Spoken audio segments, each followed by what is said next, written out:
Dear Democrats, I'm sorry. Signed, a Republican. Now, you might be wondering what all this nonsense is about. Well, I'll tell you. We have some explaining to do, and eventually I'll get to the apology itself. But anyways, this is the Dangerous Faith Podcast. My name's Nate Williams.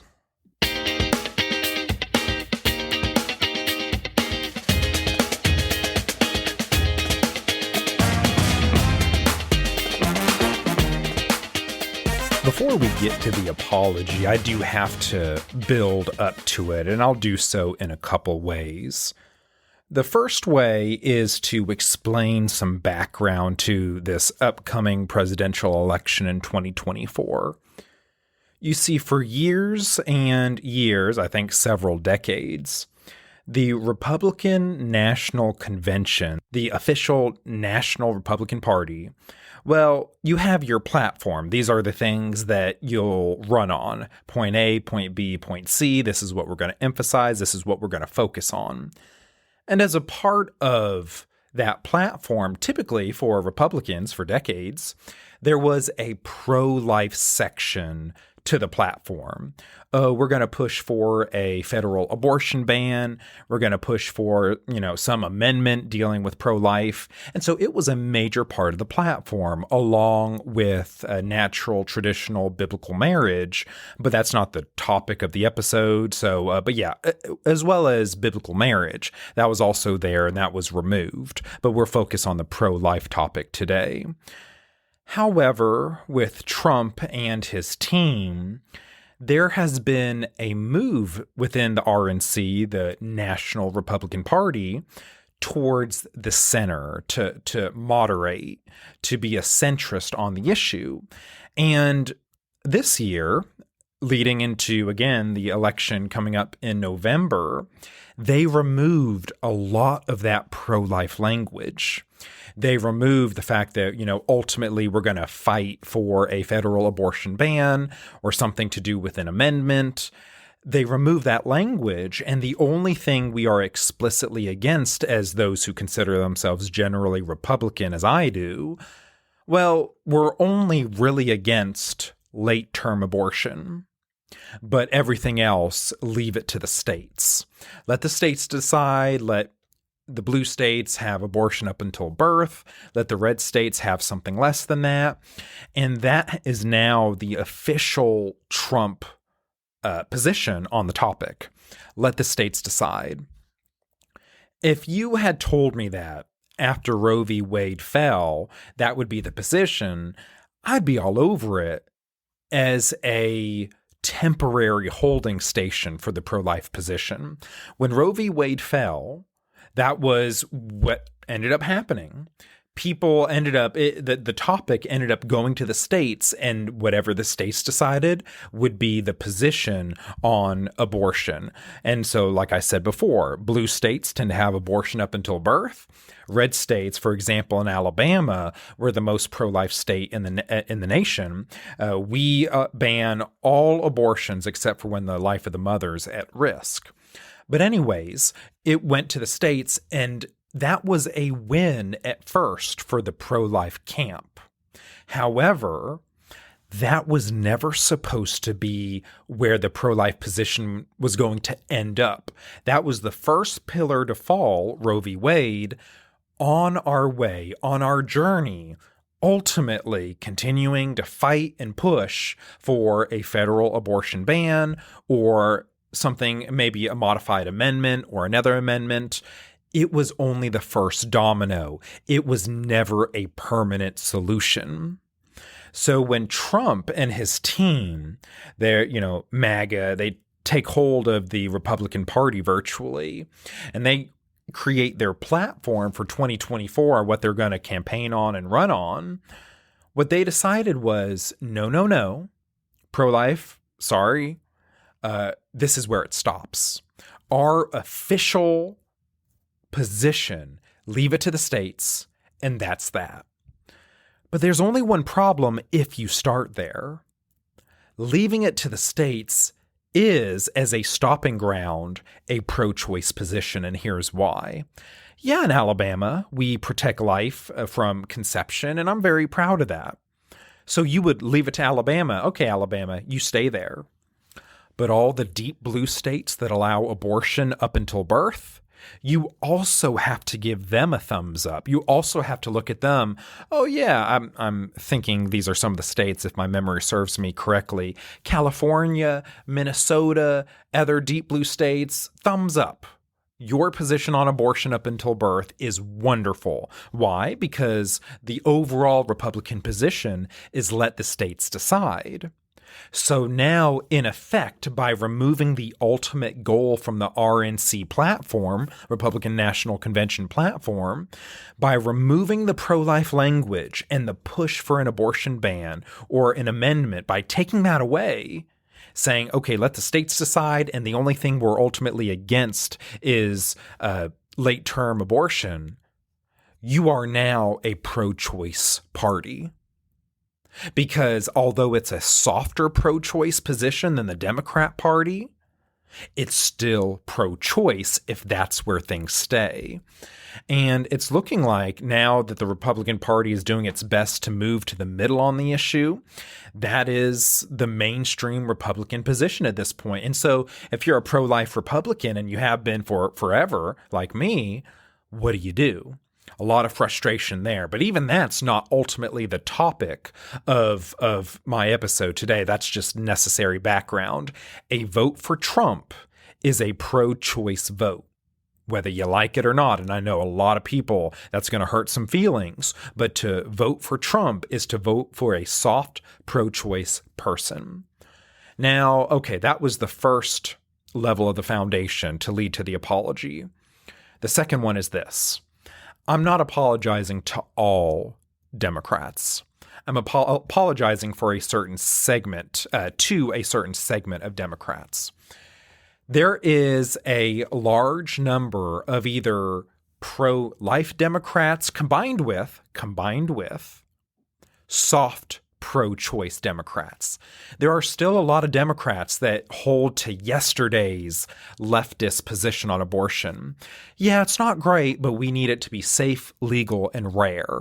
You still have those old-fashioned, soft pro-choice Democrats that don't think it's a good thing, but just, maybe if there's, a woman has been SA'd, or if there is just different things like that, rare situations like that, sure, allow abortion at that point. But it mainly should not be done because it's generally a bad thing. Those are soft pro-choice Democrats as well. It's those soft pro-choice and those pro-life Democrats I'm apologizing to. And here's why. For many, many years, Republicans of many different stripes in the pro-life position, they would say these words. I don't know how you can vote Democrat and be a Christian because Democrats are pro-choice, therefore the deaths of babies. We in the Republican Party, we're pro-life. We want to protect the babies. And for years and years, pro-life Democrat Christians, soft pro-choice Democrat Christians, their response was, yeah, I know the position in the Democrat Party is not great. Not forced, but abortion up until birth, not wonderful, not amazing, but hear me out. I vote left, I vote Democrat for reasons A, B, C, D, E, F, G. And even if the Democrat position on the pro-life issue is terrible, I ultimately believe that these other positions line up with my morals, my values, my faith, my Christianity. And so that's why I vote Democrat. It's because of reasons A, B, C, D, E, F, G. And yeah, the pro-life position's not great, but all the other stuff is. So they'll look at things like forgiving student loans. They'll look at things like universal health care and a very large welfare state.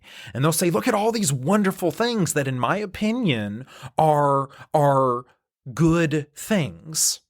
And so, yes, the pro-life position's not great, and it doesn't go with my Christian faith. The pro-choice position. The pro-choice position of my party is not wonderful, but I hold my nose and I vote Democrat because of all these other things that I think are genuinely good policies that will help the country. And then we on the Republican side would be like, I don't know how you can be a Christian and vote Democrat. I don't know how you can be a Christian and vote for a pro-choice party. Neener, neener, neener. And we would come across as holier than thou. Now, to clarify, I personally never doubted a Democrat's salvation. I never said, if you're a Democrat, you can't be a Christian. I know some Republicans have. Shame on them.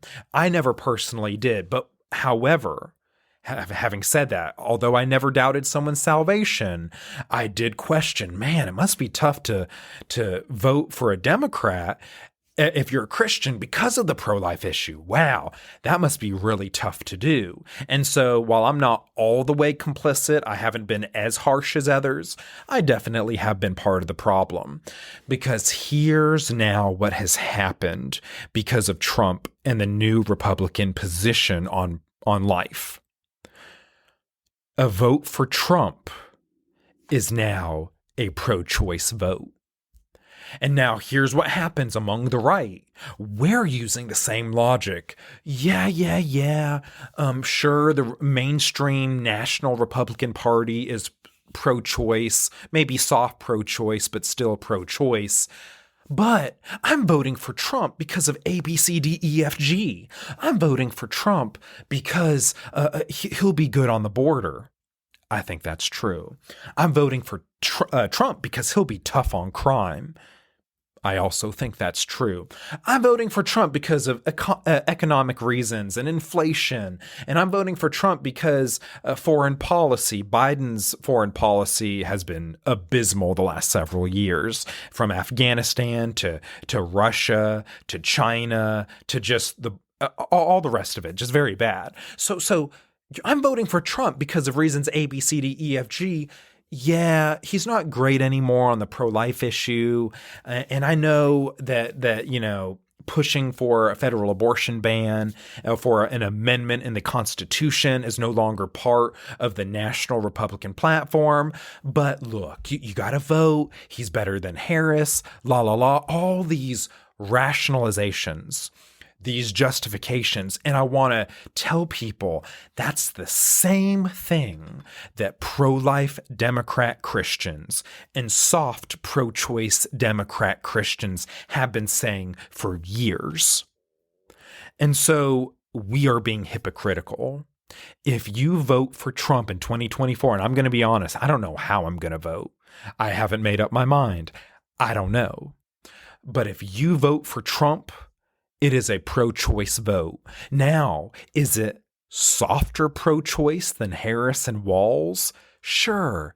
Yeah, the Democrat Party of today is not just pro-choice. They're pro-abortion itself. Sure. However, it's still a pro-choice vote. So to everyone listening, maybe that was you. Maybe you're a general Republican like I am. I like to identify myself more as a conservative than a Republican, but you get my meaning. I generally vote Republican. Maybe that was you. I want all Republican Christians who are pro-life that said some of those things, whether you took it to the issue of salvation. I don't know how you can vote Democrat and be a Christian. Maybe you were softer in these sentiments and these thoughts like I was. I don't know. It must really be tough to vote Democrat with the pro-choice platform that they have and be a Christian. I don't know. It seems kind of interesting to me to straddle that line. Whether you were strong in that or softer like I was, you do owe pro-life Democrats and soft pro-choice Democrat Christians an apology. Because the rationalizations and the justifications that you are making to vote for Trump, but he's good on issues 1, 2, 3, 4, 5. I will just have to put up with him on the pro-life issue. That is the same rationalizations that the segment of Democrats I'm focused on here, that's what they've been making for years with Obama, with Biden, now with Harris. Do I disagree with some of the political projects that the Democrats want, from universal health care to open borders to redefining marriage and all that stuff? No, I don't agree with it.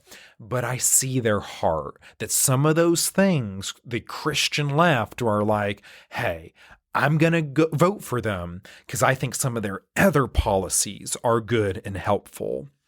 So anyways, to the Democrats I focused on, I'm sorry. It must have been very hurtful to often have your salvation questioned, your Christian faith questioned because of the pro-choice Democrat platform. Because guess what? Now the Republican Party is also pro-choice too. So if I vote for Trump in 2024, I'm doing the same thing that y'all have done for years.